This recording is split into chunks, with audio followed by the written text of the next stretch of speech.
tayo at sana po at marami pong mga taong makasumpong nito po ng ating programa ngayon. Kay Brother Robert Tejeno Miranda, bro, magandang hapon, at kay Nani Mamitis. Kasama po natin si Pastor Iser Ulubalang nanonood po sa ating ngayon. Mga kapatid, marami po tayong mga bagay na tatalakayin sa hapon na ito. Lalong-lalo na po, palapit na po yung celebration po nila natin ng Christmas party, no? Merry Christmas! Dahil December time at maraming naniniwala na sa buwang Disembre, ipinanganak po si Jesus Christ. Nagkatawang tao, yung Kristo, yung Emmanuel na nagkatawang tao, at maraming naniniwala na ito po ay ipinanganak sa December. Okay? Pero po, hindi pa po, wala pa pong official or historical and even po spiritual na proclamation po na ito talagang buwan ng December yung kapanganakan po ng ating tagapagligtas sana noon doon sa Israel. Okay? Doon po sa katawan ni Jesus. Hindi po December, hindi po sinabi doon kung anong takdang buwan, takdang araw, pero maraming nag-celebrate po. Halos 70% po buong mundo nag-celebrate every December. Ito daw po yung kapanganakan po ni Jesus. Kahit sa mga born again, no? Pero kung titingnan po natin yung ating mga kapatid na mga Katoliko, sila po yung gumawa ng ganitong celebration. Kaya lang masakit isipin na maraming mga born again ayaw maniwala sa Katolik, no? Mga Roman Catholic. Pero ayaw maniniwala sa kanila, pero nag-celebrate din ng Merry Christmas. Gusto nilang awayin yung mga kapatid nating mga Katoliko dahil hindi daw totoo, pero naniniwala na yung December Christmas po, alam naman natin yung mga kapatid po nating mga Romano po yung gumawa sa ganitong pizza, no? So mga pista, mga patron, ayaw po ng mga born again yan, pero nag-celebrate. No? Makipista po, makiselebrate po og Christmas party, no? Pero ang totoo mga kapatid, ang totoo, yung Kristo nagkatawang tao, yung Emmanuel nagkatawang tao, at yun po yung hindi alam ng mga taong naghihintay sa kanyang kapanahunan noon. Dahil matagal ng panahon na hinihintay nila na mayroong ipapanganak, mayroong batang ipapanganak sa katawan po ng bata, yung Espiritu ng Diyos, yung Emmanuel, yung Kristo, yung Mesiyas. Makikita po nila visible at ipapanganak po yan sa katawan, bagong pangalan. At yun po yung hinihintay nila. At yan po yung sinasabi nila na the incarnation of Christ. Okay? Yung Kristo po, hindi yan tao. Yung Kristo, Espiritu po yan. Yung Emmanuel, hindi po yan tao. Espiritu po yan. Yung Jesus po, yung tao. Kaya yung Emmanuel, yung Kristo, pumasok doon sa katawan. At nagkaroon po yung katawan, yung Kristo na yon. At yung tawag ng katawan na yon, Emmanuel. Kaya lang po, at ang tawag ng katawan na yon, Jesus po, mga kapatid. Okay? Jesus po yung visible, yung material na katawan po ng Kristo. Kaya lang maraming naniniwala na yung Kristo at yung Jesus ay iisa lang. Hindi po, mga kapatid. Magkaiba po yung Jesus. Magkaiba po yung Kristo. Dahil bago pa ipinanganak si Jesus, mayroon ng Kristo. Bago pa ipinanganak si Jesus, mayroon ng Emmanuel.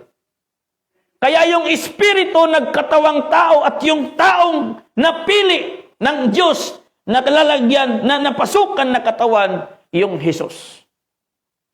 Dahil po kung titingnan po natin anong main purpose, what is the ultimate plan, what is the ultimate purpose of the living God, bakit siya nagkatawang tao dito sa mundo?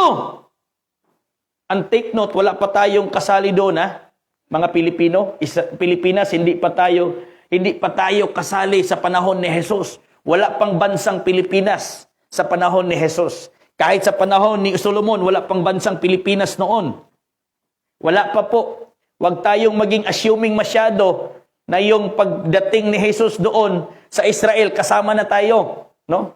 Assuming lang tayo pala masyado.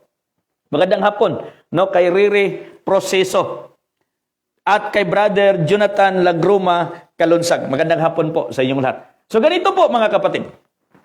Okay. Yung propesya na mayroong batang ipapanganak. Okay? Mayroong batang ipapanganak doon po sa kalagayan po doon po sa katawan po ni Jesus. Okay? So, ganito po mga kapatid.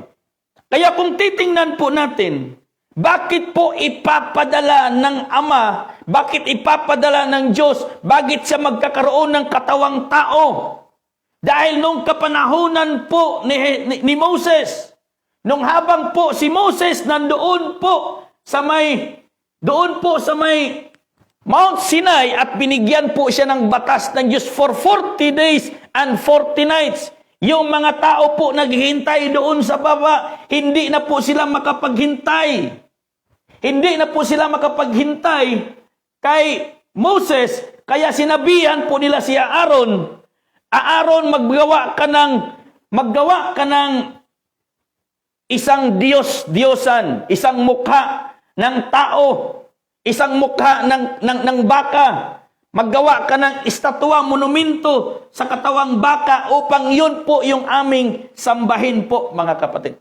Yun po yung gusto ng mga tao, yung buong bayan ng Israel. Habang nandoon po sila sa wilderness, habang naghihintay po sila kay Moses, dahil akala nila si Moses ay hindi na po bababa dito, doon po sa baba ng Mount Sinai. Ang akala nila, hindi na po nila makikita si Moses. Kaya nag-decide po yung buong bayan ng Israel, bigay ng mga ginto, tinunaw at ginawang baka. Dahil gusto po nila, ano po yung purpose nila? Bakit sila gumawa ng mga mukha, no, ng mga baka o mga kahoy, o mga bato? Bakit? Anong purpose? Dahil gusto ng mga Israelitas noon, kung sila'y mananangin sa Diyos, kung sila'y magsamba doon sa Diyos, mayroon silang makitang mukha representing sa Diyos. Gusto nilang mayroong makita silang mukha na kung sila'y manalangin, gusto nilang makita nila yung mukha ng Diyos. Pero ang Diyos hindi po magpapakita sa kanyang mukha. Kaya itong mga taong to, sa panahon ni Moses, gumawa po ng larawan. Sa larawan po ng hayop na baka. Imagination po nila na yun po yung mukha ng Diyos. Kaya nakikita po ng Diyos na ang mga tao pala, kapag manalangin sa Kanya, gusto ng larawan. Gusto makita po. Gusto nilang makita yung mukha ng Diyos. Kaya dumating po yung panahon, nagbigay po ang Diyos ng propesiya kay Isaias. Na darating po yung bata. Kasi doon sila nagkamali, doon sila nagkasala sa pagsamba ng mga Diyos-Diyusan. Kahit ano na lang mukha yung gusto, kahit ano na lang mukha yung kanilang gustong sambahin, representing na yun ang mukha ng Diyos. Kaya ang Diyos nag-decide, mauman din ini, gusto lang pala ng mga tao nito na mayroong mukha. Sige, ipapadala niya, magpadala siya ng sugo, at yun po yung papasukan ng Espiritu ng Diyos.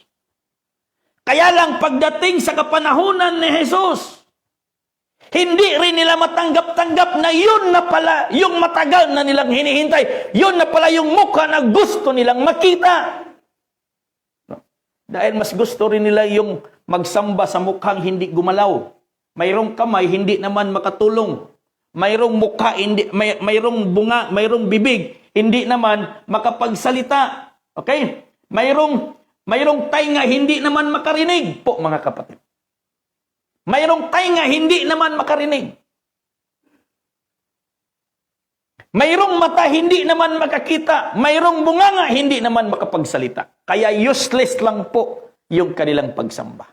Kaya pinadala po ng Diyos ang kaniyang anak sa katawan ni Jesus. Upang yun na sana kung tatanggapin nila si Jesus bilang hari, bilang Kristo doon, bilang Mesiyas doon, Yun na sana, yung invisible, the image of the invisible God na gusto nilang makita. Doon na sana yun sa Israel. Kaya po mga kapatid, hindi po Kaya yung ultimate mission po kung bakit yung Kristo, yung Mesias nag-incarnate po dito sa kanilang kapanahunan, panahon po doon sa Israel, panahon po ng mga Hudyo. Dahil gusto po ng Diyos, yung batas po, yung hindi na po na ipatupad ni Solomon, yung hindi na po na ipatupad ng mga anak ni Solomon, nang pagkatapos si Solomon ay nagkasala, maipatupad po muli sa pamamagitan po ni Jesus. No? Yan lang po yung pinaka-ultimate mission po ni Jesus. Bakit siya pinadala ng kaniyang ama? Babasahin nga natin, Isaiah chapter 9, verse 6. Yan po mga kapatid, ito yung mga ito yung mga main nga mga topic, main verses po sa mga buwan na ito, sa mga linggong ito, dahil ito po yung kumbaga fulfillment daw, no? Na yung Jesus po na darating, bago po siya dumating, mayroon na pong kumbaga na prophecy na po daan. Hindi man sinabi na Jesus yung pangalan, yung sinabi doon, Emmanuel. Okay, basahin po natin. No, mayroong mga ano lang natin muna yung mga nangistorbo sa atin. Magandang hapon kay Pastor Ulysses Ampon. Pastor, magandang hapon. No, kay Madam Ninia C. No, magandang hapon po sa inyong lahat. Isaiah chapter 9 verse 6. Kay alang kanato ang usa ka bata na tao, alang kanato ang usa ka anak nga lalaki, ug ang kagamhanan igatungtong sa iyang abaga. This is the main purpose kung bakit po ang Diyos nagpadala ng kaniyang anak. Dahil yung gobyerno, yung pamalaod, itungtong sa iyang abaga. Okay? Hindi purpose po na siya mamatay doon sa cross.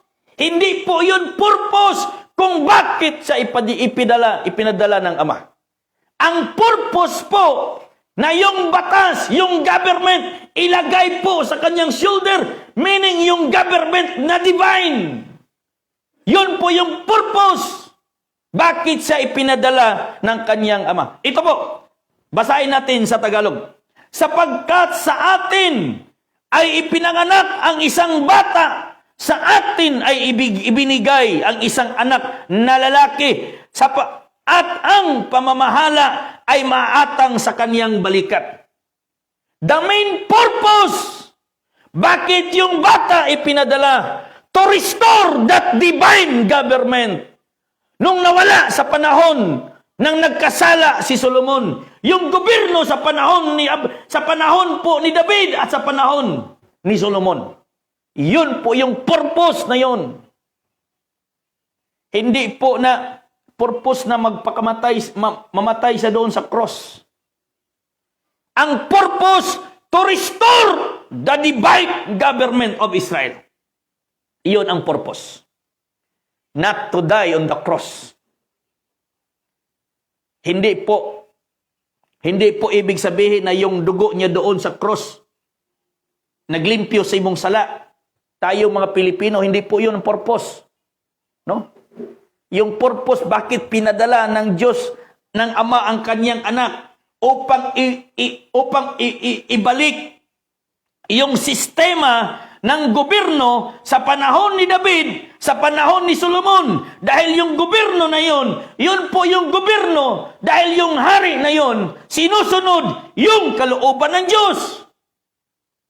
Sa panahon ni Solomon, yun din po yung covenant, kasunduan ng Diyos at ni Solomon. Sinabi ng Diyos kay Solomon, kung ikaw ay lalakad sa aking mga palatuntunan, sa aking mga kahatulan, at mga kautusan, gaya na yung ama na si David, nan, ligunon ko kining balay nga imong gitukod. Yun lang po yung sistema ng government. Sa dami-daming hari dumaan sa bansang Israel. bansang Huda, bansang Israel. Napakaraming hari po dyan. Mula kay Saul, kay David, kay Solomon. Pero yung gobyerno lang na gustong i-restore ni Jesus sa kanyang kapanahunan, yung gobyerno ni David at saka gobyerno ni Solomon. Dahil yun po yung gobyerno na ipinapatupad yung kabalauran, tulumanon, ug mga sugo sa Diyos.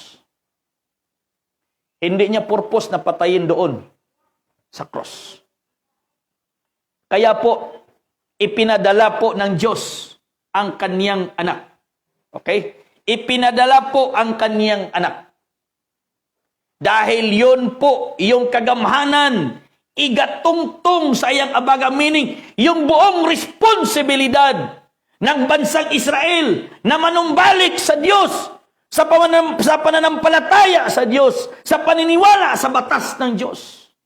Si Jesus po, yung gisugo to restore that divine government doon sa Israel. Yun lang po. Yun lang po yung pinaka-main purpose niya. Bakit yung Diyos na Espiritu nag-incarnate doon sa katawan po ni Jesus to restore that divine government doon sa Israel.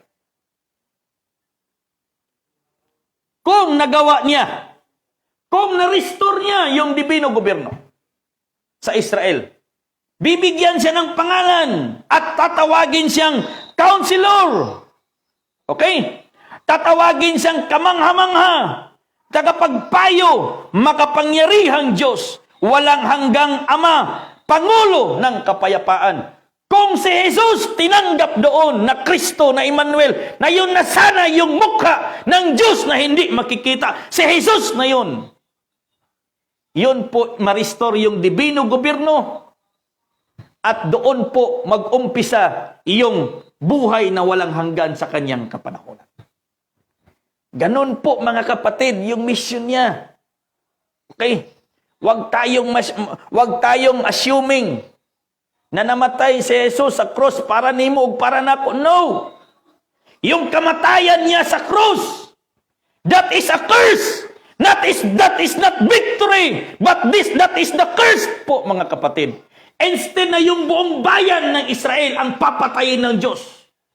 Giako ni Jesus yung kasalanan ng Israel. Kaya yung kamatayan ni Jesus, hindi yun kadaugan.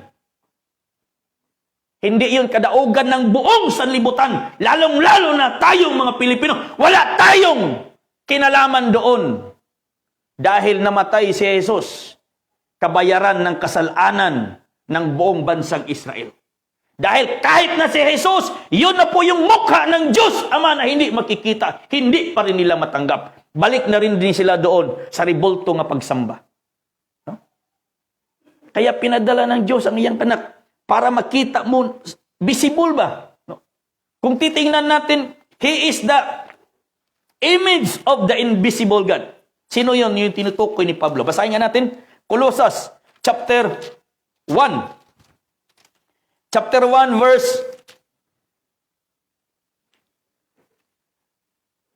15 po mga kapatid. Colossians chapter 1 verse 15.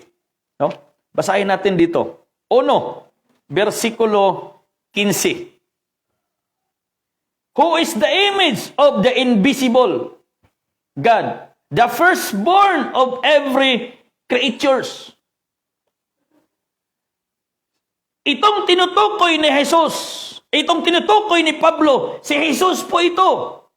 The firstborn. Akala po ni Pablo si Jesus na po yun. Pero yung firstborn po na anak ng Diyos, hindi si Jesus, si Adan. Si Adan po yung invisible, si Adan po yung visible image of the invisible God. Pangalawa lang po yun si Jesus, mga kapatid. No? Kaya si Adan yung Alpha, si Jesus yung Omega. Pagkatapos ni Jesus, nabanhaw gikan sa mga patay, siya naman po yung Alpha at siya din po yung Omega. In the spiritual realm, siya na po yung Alpha and Omega. Pero sa physical po, si Adan yung Alpha, si Jesus po yung Omega. Bago pa po siya pinatay. So ganun po mga kapatid. Dapat malaman at maintindihan natin anong main purpose ni Jesus. Bakit siya pinadala doon sa Israel? Hindi sa Pilipinas. Doon siya pinadala ng Ama sa Israel, hindi sa Pilipinas. Hindi sa Babylonia, hindi sa Egypt, hindi sa Saudi Arabia. Hindi po doon.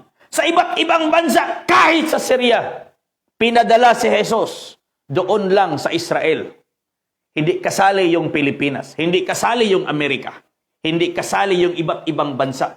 For God so loved the world. Yung world na naghihigugma sa Diyos. Bansang Israel yon. Hindi pa tayo kasali doon mga kapatid. Kaya pinadala ng Diyos si Jesus. Yung Diyos Espiritu nagkatawang tao doon sa katawan ni Jesus. Upang ma-implement yung divino gobyerno. At kung magiging hari siya doon sa Israel, tatawagin siyang Diyos na makapangyarihan. Tatawagin siyang amahan nga walay katapusan. Tatawagin siyang prinsipe sa pakigdait. Tatawagin siyang savior sa buong mundo kung nagiging king siya doon sa Israel. Pero pinatay siya eh. No? Kaya kahit kailanman, hindi nagiging hari si Jesus. Kahit kailan, kahit isang minuto, hindi nagiging hari si Jesus. Pero yung programa sa kanya ng Ama, magiging hari siya doon. Kaya lang, pagdating doon, yung constituent niya na buong Israel, hindi siya tinanggap. No? Kaya yung government na ilagay sana sa kanyang shoulder, hindi po niya naipatupad. Yung trono ni David na kanyang luklukan, hindi niya naupuan. Yung korona na sana ng Diyos, na nandoon sana ibigay niya kay Jesus, hindi na ibigay. Bagkus yung korona na ibinigay sa kanya. Korona ng tinik. No? Crown of thorn. No? Mga tinik na korona po yung ibinigay sa kanya. Dahil hindi siya tinanggap na Jesus. Hindi siya tinanggap na siya yung Emmanuel, siya yung Kristo, siya yung maghahari doon sa Israel. Pinatay siya mga kapatid. Pinatay siya. Pero yung programa ng Diyos, sana, yung programa ng Ama, ipapadala niya yung kaniyang bugtong na anak doon sa Israel. Hindi tayo kasali. Okay? Doon sa Israel. Dahil kung titingnan po natin, Matthew chapter 1, verse 16 po mga kapatid. Ito po yung nakasaad dito. Matthew chapter 1, verse 16. Sabi niya, and Jacob begat Joseph, and the husband of Mary, whom was born Jesus, who is called the Christ. At naging anak ni Jacob si Jose, asawa ni Maria, na siyang nanganak kay Jesus, na siyang tinatawag na Kristo. Si Jesus tinawag na Kristo dahil yung Kristo, yung Emmanuel, nag-incarnate doon sa katawan ni Jesus. Kaya tinawag siyang Kristo. Dahil pwede rin si Juan tawaging Kristo. Pwede rin si Pedro tawaging Kristo kung yung katawan na yon ang napili. Kaya lang yung katawan na napili si Jesus. Kaya si Jesus tinawag na Kristo. Kaya po mga kapatid, yung main purpose po bakit siya pinadala, verse 21. Okay? Verse 21 po yung sinasabi niya dito. Chapter 1, verse 21 ng Mateo. At siya'y manganak ng isang lalaki, at ang pangalang itatawag mo sa kanya, Jesus, sapagkat ililigtas niya ang kaniyang bayan sa kanilang mga kasalanan. Yung purpose ni Jesus, yung purpose po ng Isaiah chapter 9, verse 6, upang iligtas niya ang kaniyang bayan. Sino po yung bayan ni Jesus? Bayan niya yung bansang Israel, hindi Pilipinas, hindi Amerika, hindi Korea, hindi Japan, hindi China yung kanyang bayan.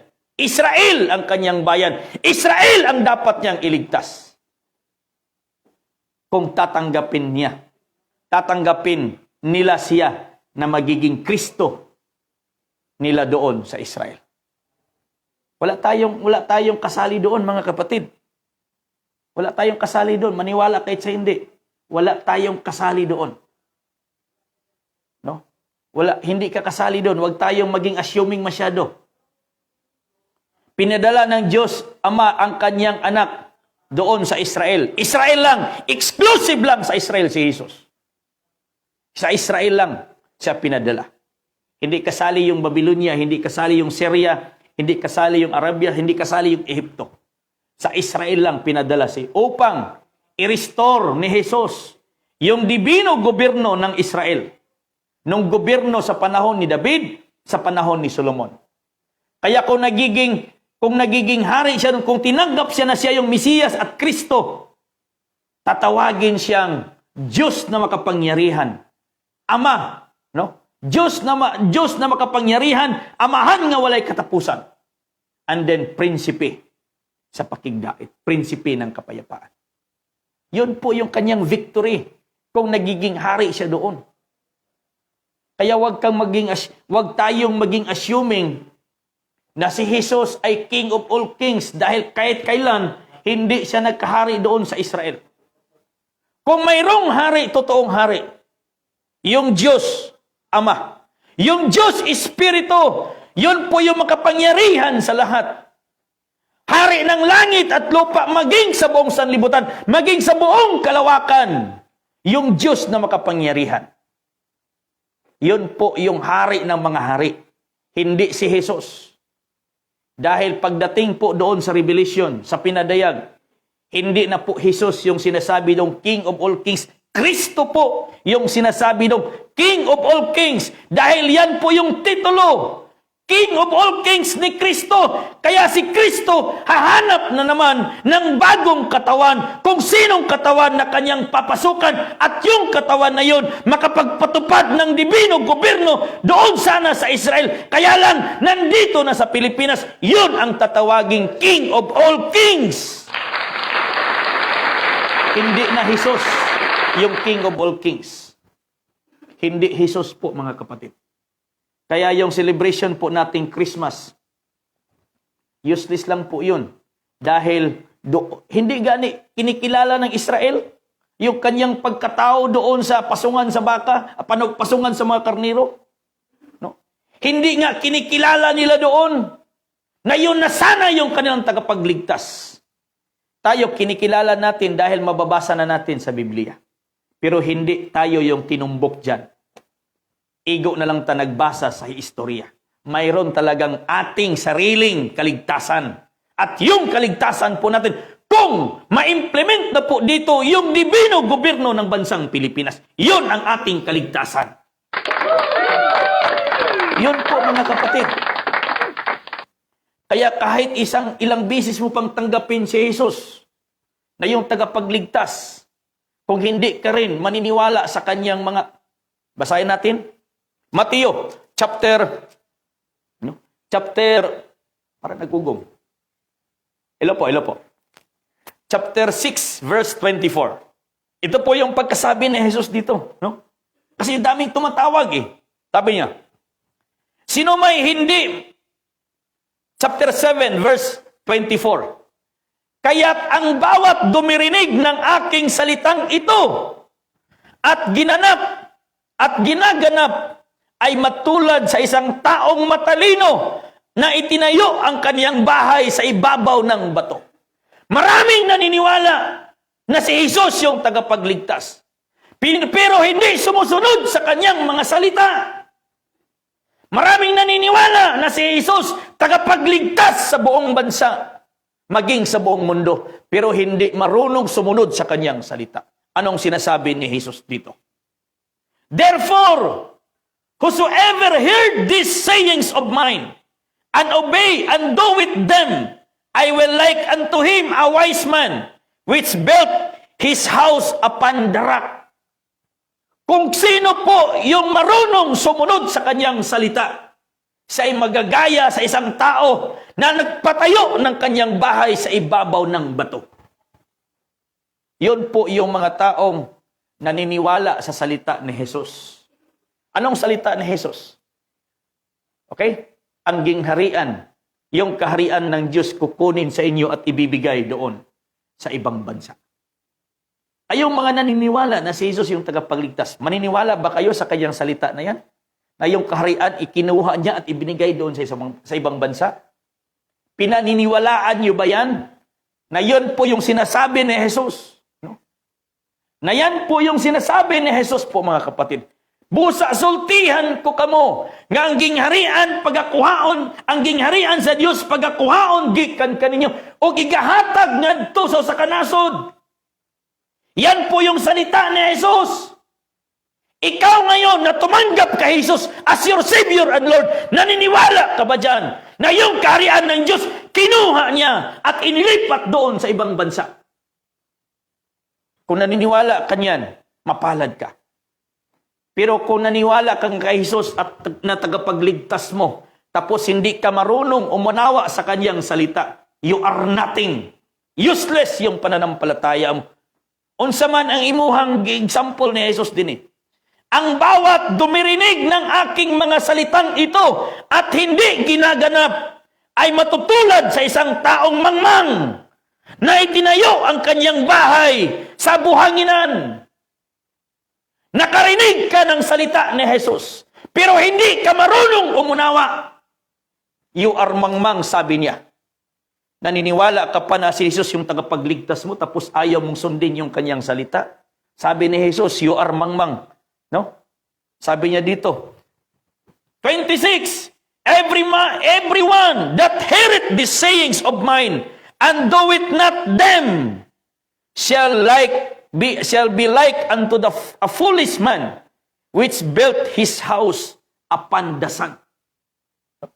Tingnan mo itong 5 kadalagang birhen ng mga mangmang o mga buwang-buwang.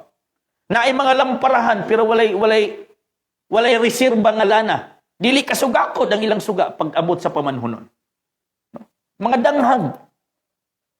Tutuo ka ni Jesus ngay mong manuluwas, pero yung pulong ni mo tuhoy. Sobra pa ka sa danghag. No? Sobra pa ka sa 5 kadalagang birhing buwang-buwang. Nga nailana tuod. Pero wa gyapoy sulod. Nailamparahan. Naidala nga prasko, pero walay sulod nga lana. Mo nang giingon niya, you are foolish. No? Narinig niyo ang aking salita, pero hindi niyo ginagawa. Ngayon, naniniwala ka kay Jesus. No? Namatay siya sa cross para sa iyong kasalanan, pinaniniwalaan mo, pero yung kanyang salita na yung kaharian ng langit, na yung kaharian ng Diyos, kinuha niya doon sa Israel. Yung divino gobyerno sana doon sa Israel, kinuha niya at inilipat doon sa isang bansa. At Pilipinas yan, hindi mo paniniwalaan. No? Ulitin ko, you are mangmang. Sinabi po ni Jesus dito. No? Ang bawat dumirinig ng aking mga salita ito at hindi ginanap, ay matulad sa isang taong mangmang. No? May pangpangpang. Ay pangpangpang. Isuding mangmang. No? Na itinayo ang kaniyang bahay sa buhanginan. At lumagapak ang ulan. At bumaha at umihip ang mga hangin. At hinampas ang bahay na yaon. At nabagsak. At kakilakilabot ang kaniyang pagkabagsak.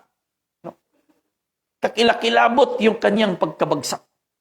Dahil naniniwala na si Jesus yung kanyang tagapagligtas, pero yung salita ni Jesus hindi pinaniniwalaan. Sayang.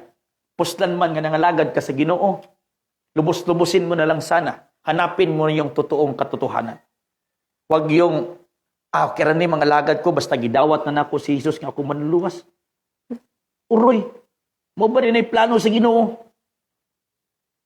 Kaya siya namatay dito sa cross alang sa akong mga sala.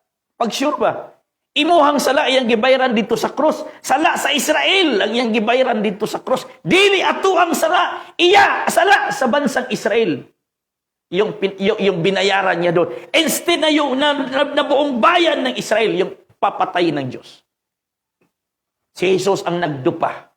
Ama, huwag mo silang patayin dahil hindi nila alam yung kanilang ginagawa.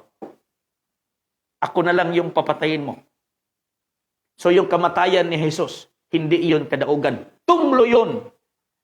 Tapos proud ka pa, pasan-pasan kapag cross panahon sa Biyernes Santo, kay kadaugan ko no to.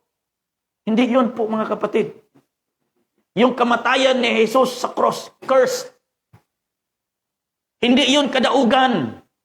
Yung kadaugan sana ni Jesus, kung tinanggap siyang Kristo, magiging hari siya doon. Yung gobyerno ng Diyos, doon ilalagay. Siya po yung magiging hari doon sa Israel. Yun sana yung kanyang victory. Hindi yung kamatayan niya doon sa cross. Tapos proud pa itong mga buong Christian na born again na tungkol sa kamatayon ni Jesus, nabanhaw ta, naluwas ta. No. Yun po mga kapatid. Kaya nga pinadala ng Diyos ang kanyang anak. Sinabi niya dito. Kaya nga si Emmanuel, no? Nganli ang batang Emmanuel. Kaya nga sinabihan niya. Isayas 7:14. Busa ang Ginoo gayod. Mooy mohatag kaninyo og usa ka timaan. Aniya karon ang usa ka ulay manamkon og manganak og usa ka anak nga lalaki og pagatawgon ang iyang ngalan Emmanuel. Emmanuel, magandang hapon kay Sir Emmanuel Lumayon. Sir, no? Nanonood po yung aking kaibigan na ano po doon po sa may tawag nito, Arakan Valley. Emmanuel Lumayon sa Winhay. Naku, may sa Winhay dito si Ma'am Eileen sa Winhay. Torres din, nanonood po sa atin. Kaano-ano kaya ito ni Sir Emmanuel Lumayon. No? So, magandang hapon po kay Sir Emmanuel. Diyan po sa may Arakan Valley. Ganun po. Emmanuel ang ipangalan sa bata. No? Kaya lang, pagdating po ng prophecy, nang natupad po yung prophecy, okay? Nang natupad po yung prophecy, ang akala ng mga Hudiyo, Emmanuel ning ipanganak sa bata. Ngayon, kay nanganak man si Maria. Hindi, wala pod gipanganlan nga ang usa ka babaeng birhen iyang pangalan Maria. No? Wala man gisulti diri nga si Maria ang pangalan. Pero si Maria, pagdating po ng kapanahunan ng fulfillment of prophecy, si Maria yung napili dahil si Maria that time virgin pa.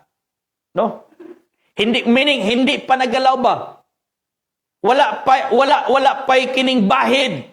Hindi pa nagalaw ng lalaki. Yun po yung ibig sabihin ng virgin. Kaya nga mayroong nakareserve na 5 wise virgin na walang bahid sa politika. Yun po yung wise virgin.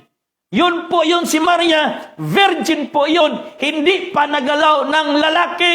Hindi pa nagalaw ng kanyang uyab. No? Never been touched. Yung sabi nila, since birth. Since birth daw, never been touched, but totally damaged. Yun po si Maria, mga kapatid. Hindi pinangalan dito sa Isaiah chapter 7, verse 14. Hindi pinangalanan po yung kanyang pangalan. Pero yung sinasabi dito, usa ka babaeng ulay, magbuntis. So yung naka-fulfill po ng babae na yon, si Maria, ang pangalan. Sa lahat ng mga babae doon sa Israel, yung pinili ng Espiritu, si Maria. Ngayon, nang sinabihan po ng manulunda si Maria, sinabihan po siya, Maria, huwag kang matakot. Ako'y isang alagad ng Diyos. Ako'y isang manulunda. Ikaw ay manganganak ng isang bata at tatawagin mo ang kanyang pangalan. Jesus. No? Jesus po yung kanyang pangalan. Yung nagsabi dito kay Isaiah, Emmanuel, pagdating po doon sa fulfillment of prophecy na yon, na yung bata ipapanganak na, hindi man Emmanuel yung sinabi ng manulunda. Yung sinabi ng manulunda, Jesus, nganlig Jesus, kay iyang luwaso ng iyahang katawan. Yun po yung purpose bakit pinadala si Jesus. To save His people from their sin. Yun po mga kapatid, huwag tayo magiging assuming masyado. No? Kaya nga, Tayong Pilipino, for by grace, we are saved. Totoo yan. Sa lahat ng mga bansa sa buong mundo, tayo pong Pilipinas ang pinaglipatan ni Kristo ng kanyang kaharian doon sa Israel. Yun po yung pasya. Okay? Yun po yung for by grace we are saved. Dahil hindi man nila tinanggap si Jesus doon, dahil hindi nila matanggap-tanggap yung pangalang Jesus, dahil yung hinihintay nila na Emmanuel talaga yung ipapanganak. Yung hinihintay nila, yung Emmanuel talaga, yung ipapanganak. Hindi nila alam. Yung Emmanuel na Espiritu, yung Kristo na Espiritu, yung Diyos na Espiritu, nagkatawang tao na sa katawan ni Jesus. Kaya hindi na Emmanuel yung makikita kasi yung Emmanuel Espiritu yun. Siya na po yung visible image na yung gusto nilang sambahin na mukha. Dahil yung mga kapanahunan ni Moses noon, kapanahunan nila ni Aaron noon, kapanahunan ng mga hari noon, nagsamba sila kay Baal. Nagsamba sila ng mga mararaking ribulto, mararaking estatwa. Yun yung imagination, yun yung akala nila, yun po yung mukha ng Diyos. Pero mayroon namang kamay, hindi naman makagalaw. Mayroon namang mata, hindi naman makakita. Mayroong bunganga, hindi naman makapagsalita. Yun yung sinasamba nila. Kaya ang Diyos nagpadala ng katawan, nagpili ng katawan upang doon papasok yung Espiritu. Upang maging buhay kasama nila. At yun na sana yung mukha ng Diyos na kanilang hinihintay. Kaya lang hindi rin nila matanggap. Kung natanggap nila yon si Jesus na yung Emmanuel, si Jesus na yung kanilang Diyos na makapangyarihan, everlasting Father and Prince of Peace. Yun na sana yung kanyang victory. Hindi kamatayan niya yung victory, no? Hindi niya kamatayan yung victory. Tunglo yon sa kanya. Siya po yung nagsalo sa tunglo. Tapos malipay ta nga namatay si Jesus sa cross. No? Asig apil pa rin tita atong mga Hudiyo nga ningon, ilansang siya sa cross. Sig pa rin tinatuto, pa rin natuto or nato sa una kung wala pa takabalo. Kasi ginyawa na itong parinti nga, bisinggit ka ilansang sa cross, kay lipay mo siyang kamatayon. Tunglo yun, mga kapatid. Tunglo yun, yung kanyang kamatayon. Kaya bago pa siya patayin, alam niyang papatayin siya. Alam niyang papatayin siya dahil hindi siya tatanggapin doon bilang magiging hari nila. Kaya bago siya pinatay, kinuha na niya yung kaharian. Yung gobyerno na sana yung iatang sa kanyang balikat. Yung hindi ma-implement doon ni Jesus. Inilipat ni Kristo doon sa kabilang bayan. Doon sa kabilang bansa. At yung bansa na yan, Pilipinas. Kaya dito na po sa Pilipinas matutupad itong kanyang gobyerno. Dito po sa Pilipinas matutupad itong gobyernong hindi na ipatayo ni Jesus doon sa Israel. Yun po mga kapatid. Kaya kung mayroong bumalik ngayon, hindi na yung katawang Jesus. Hindi na yung physical na Jesus. Kung mayroong bumalik na Jesus Christ, hindi na yung katawang Jesus, yung Jesus Christ na naging Espiritu. Yun po yung bumalik sa bagong katawan. Kaya sinasabi niya kay Pinadayag, sinasabi niya kay Juan na mayroon siyang bagong pangalan. Sino po yung magtatagumpay? Yun po yung bibigyan niya ng bagong pangalan. Hindi na Jesus yung pangalan na yon.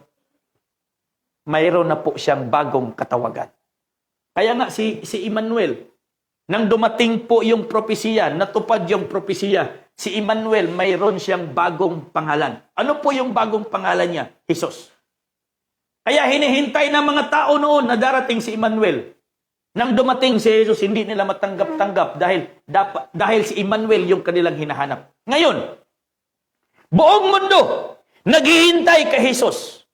Naniniwala kay Jesus na siyang tagapagligtas. Pero hindi marunong sumunod sa kaniyang mga salita. No? Naniniwala ka kay Jesus na yung tagapagligtas pero hindi ka marunong umunawa sa kaniyang salita. You are like mangmang, sinasabi niya dito. Anong salita ni Jesus? Tapos inaasahan mo pang babalik siya doon sa ulap, no? Tapos hihintay, hangad-hangad pa ka dito, no? Asa man ka dapitan diri manaog si Jesus, no? Diri ba ka tungod sa Tamayong, diri ba ka tungod sa Mount Apo, o di sa Kidapawan, o diri sa may Manila, sa Visayas. No? Asa man ka siya? Hangad-hangad ang mga Kristohanon nga mosugat ni Jesus. Karon kay ang gisulti sa Biblia, ingon sa mga apostolis dito sa Mount Olive. Unya kita diri hangad-hangad ta nga mosugat sa panganod. Nya naraman day dito ilang giuna-una nga mobalik. Makakita pug kata diri, no? Kaya yun ang sinasabi ni Jesus.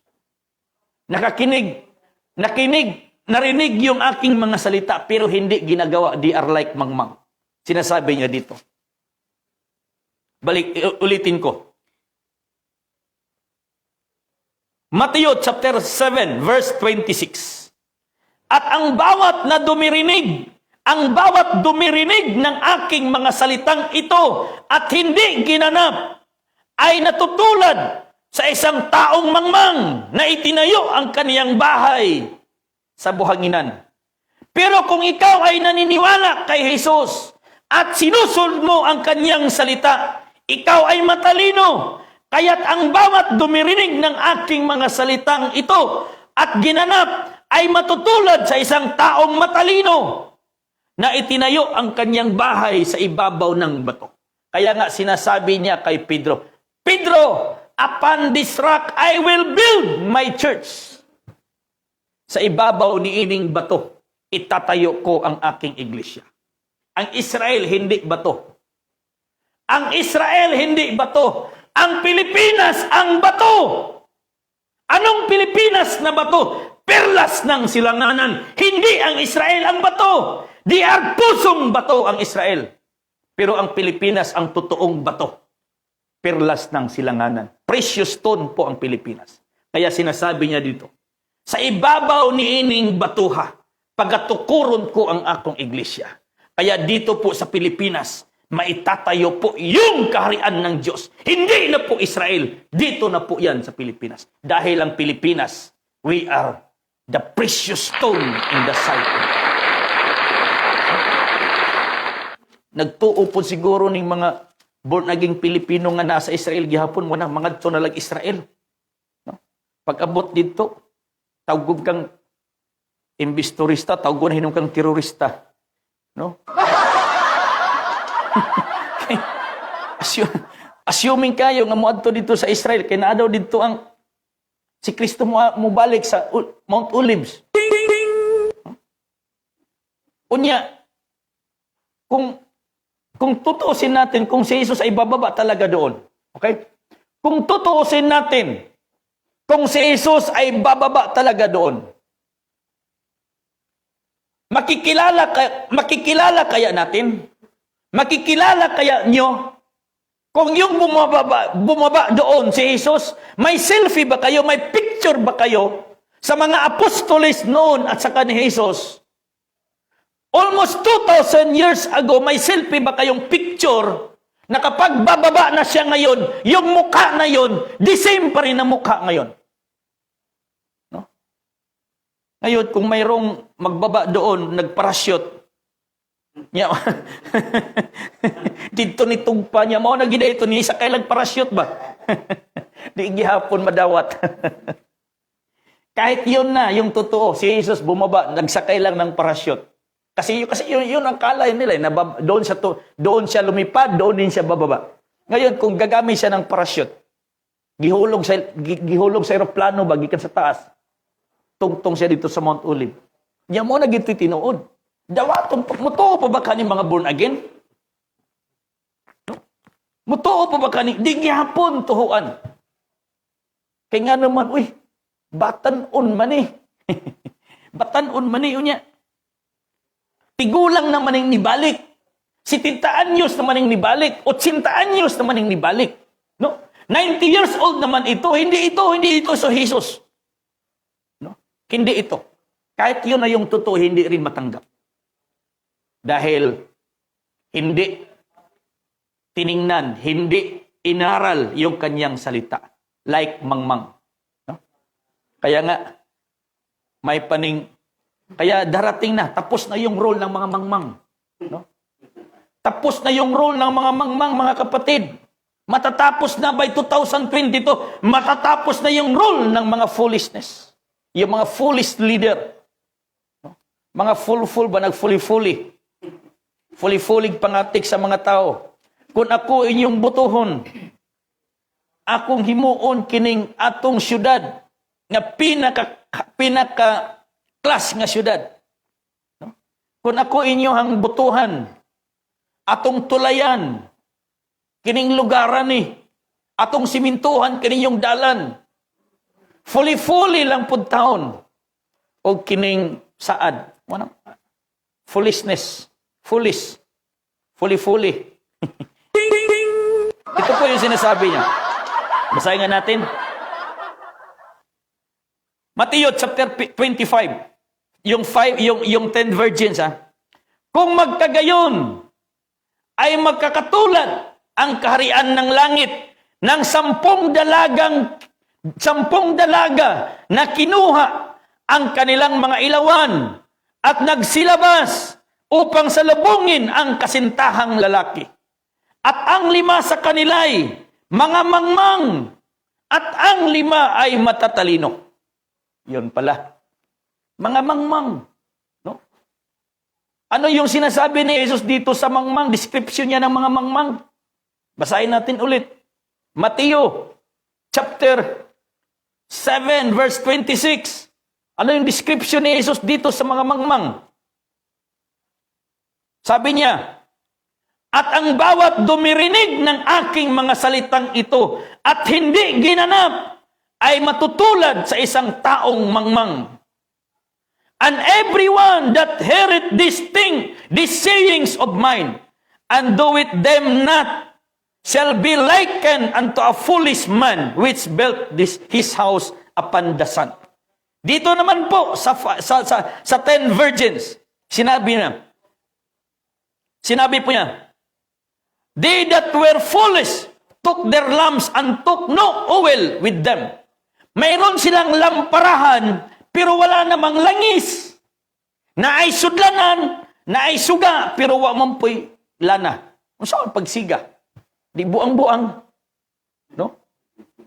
But the wise took oil in their vessels with their lamps. Mayroong sudlanan, mayroong lamparahan. Mayroong oil nga makapasiga, makasustain sa tibok gabi, samtang sila nagahulat sa pamanhunon. Mga kapatid, hinihintay na natin ngayon yung groom.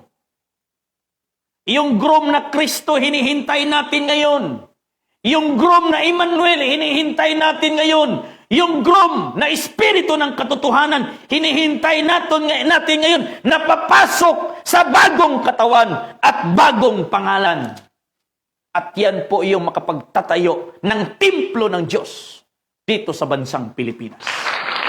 Yan po mga kapatid. Kaya yung kaligtasan ng bawat Pilipino ngayon, yung kaligtasan ng bawat Pilipino ay ang paniniwala sa divino gobyerno. Dahil kung ikaw ay maniniwala sa divino gobyerno ng Diyos dito sa bansang Pilipinas, magkakaroon ka ng buhay na walang hanggan. That is the promise of the living God. Hindi si Jesus. No? Maniniwala ka kay Jesus na yung tagapagligtas.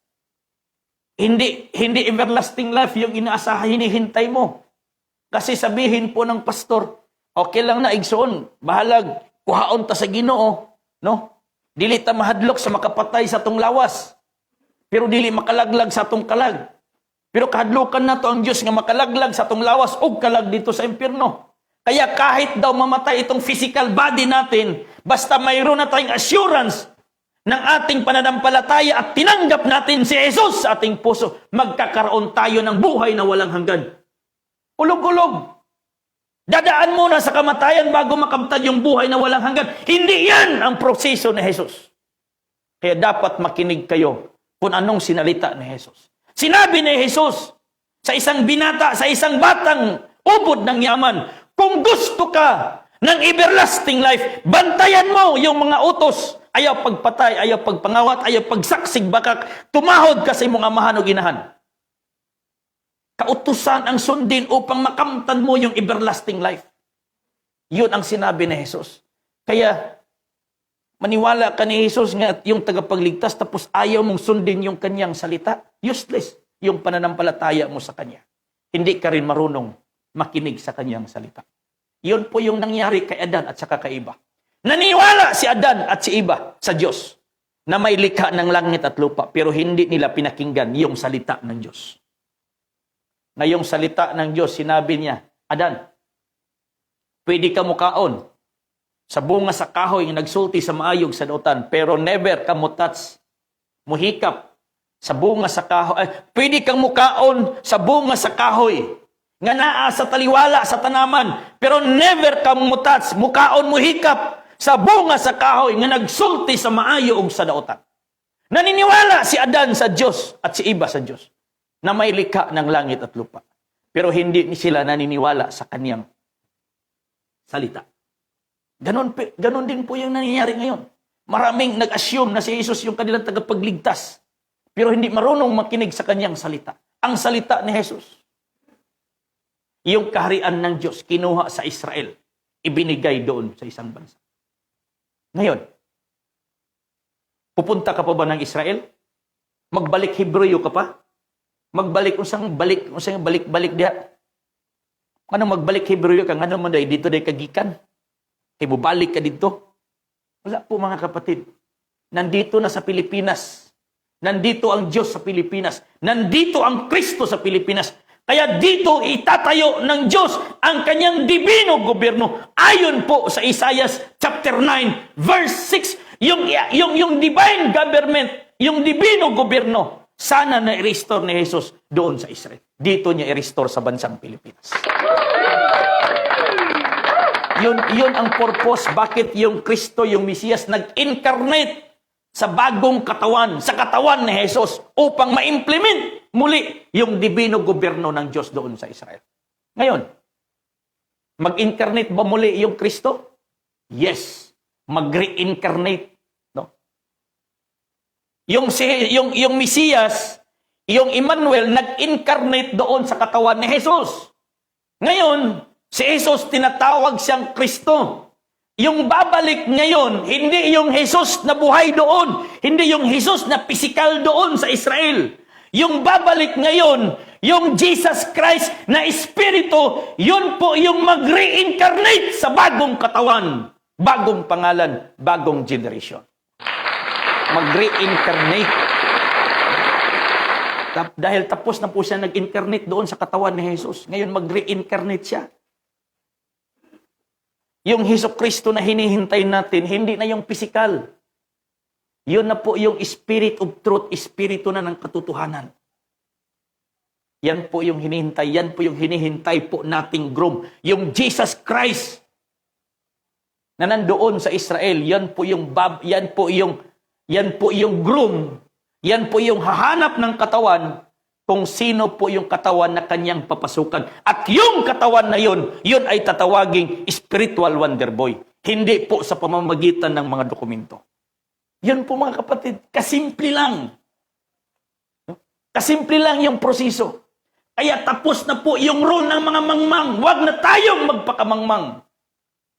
Pastor ka man, reverend ka man, bishop ka man, apostolis ka man, propeta ka man, huwag na tayong magpakamangmang. Naniniwala kay Jesus, pero hindi sinunod ang kanyang mga salita. Tapos na po yung 5 kadalagang birhen. Dire na po ta sa 5 kadalagang birhen nga maalam. Dili itong birhen to, pero buang-buang. No? Mo nang virgin to o never been touched since birth but totally damaged. Yun po yung mga virgin mangmang. No? Damaged kay danghag. No?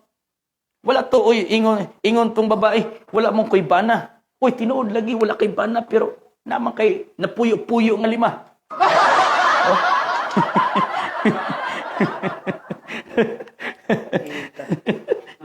Ingon siya, Jesus, ingon siya, sige, tagat imong bana. Uy, simba ko, wala kay bana, uy.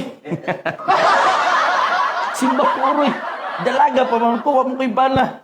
Wala lang kay banang giipon, pero na naman kay 5 nga giipon na gipuy-upoy.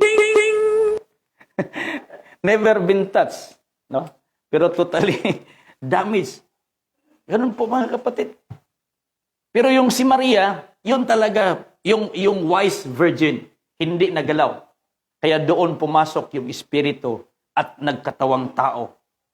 Yung Emmanuel doon, kaya binuntis po ni Maria. Yun po yung wise virgin. Yung 10 dalagang birhen, yung 5 dyan mangmang, yung 5 dyan wise. Kaya patapos na po yung 5 mangmang. Yung 5 pangulo po natin. Kaya po si mahal na Pangulong Duterte, siya po yung panghuling pangulo ng bansang Pilipinas. Dahil yung kasunod niya, yung wise po na virgin. Meaning, walang bahid sa politika, walang bahid sa korupsyon, walang bahid po sa anomalya sa gobyerno. Walang record sa gobyerno. Meaning, virgin pa, wise mga kapatid. At yan po yung leon. Leon ng Mindanao, lumad ng Mindanao. Hindi buaya. Hindi buaya. Hindi agila. Hindi ulupong. Hindi mga lobo. No? Maraming mga lobo ngayon nga nagpakakarniro. Papasok sa simbahan. Makasulod lang simbahan panahon sa eleksyon. No? Makapasok lang ng simbahan during election time, during campaign time. Mailhanda yon si pastor. Say tawag ni mo ana, di ba mga lobo nagpakakarniro? Pero dito sa DGP po mga kapatid, maraming gustong magpakalobo dito. No? Maraming mga lobo na gustong magpakakarniro. Pero hindi nila alam yung nagbantay sa DGP, Leon.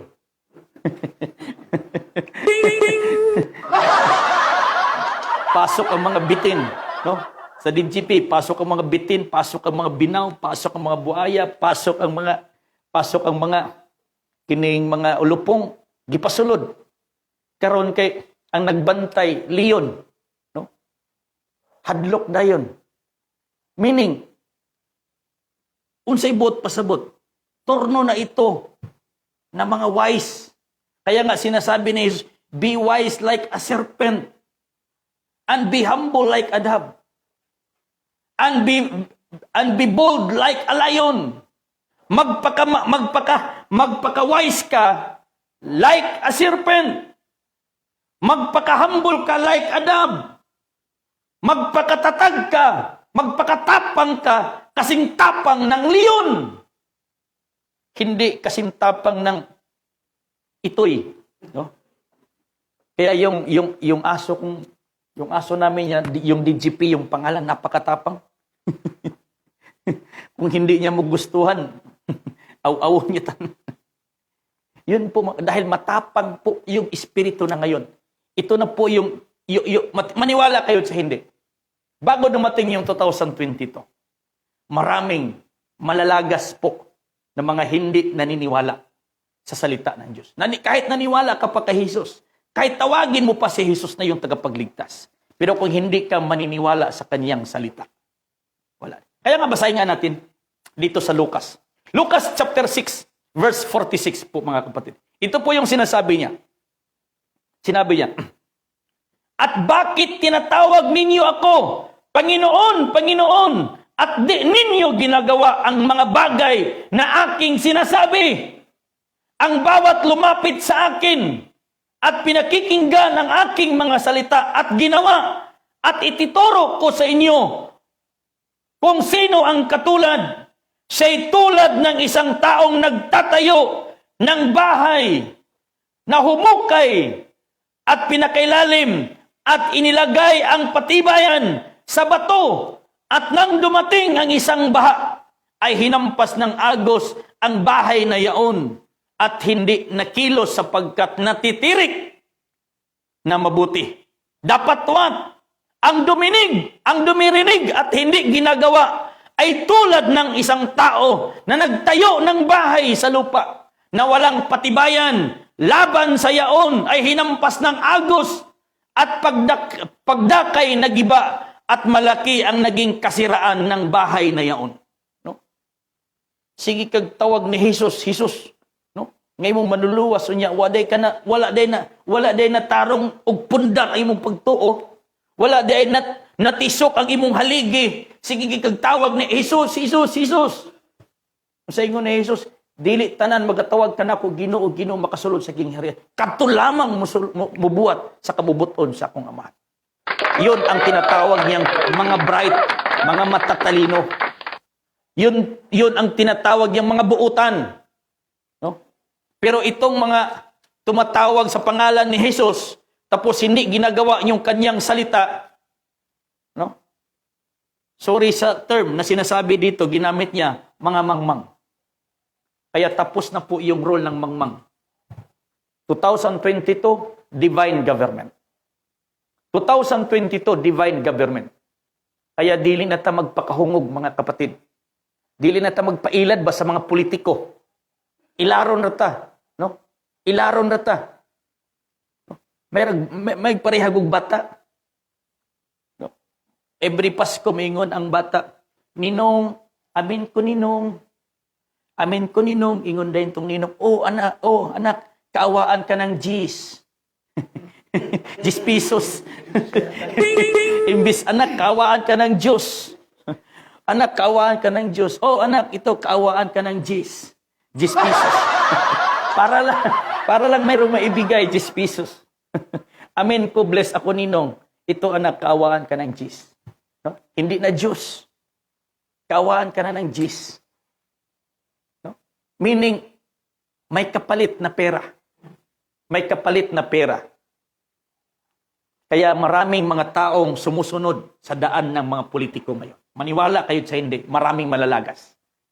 Maraming malalagas. Maraming politikong malalagas. Dahil hindi nila alam yung ending ng kanilang tinatahak na daan. Kahit malapad na yan, yung ending. Kalaglagan. Halapad ang dalan, pero daghan ang nagasubay, pero ang hantungan, no, kalaglagan. Gamay lang ang nakasubay sa dalan nga masigpit, pero yung ending, everlasting life. Saan makukuha yung everlasting life? Hindi sa pananampalataya mo kay Jesus ngayon. Yung kung mayroong dapat mananampalataya kay Jesus, maniniwala kay Jesus, yung Israel. Pero tayong mga Pilipino, yung paniniwalaan natin, yung batas ng Diyos, dahil nandyan manggagaling yung buhay na walang hanggan. Kaya sinasabi ni Jesus, bantayi ang mga sugo. Kung gusto kag kinabuhing dayon, bantayi ang mga sugo. Ayaw pagpatay, ayaw pagpangawat, ayaw pagsaksig baka.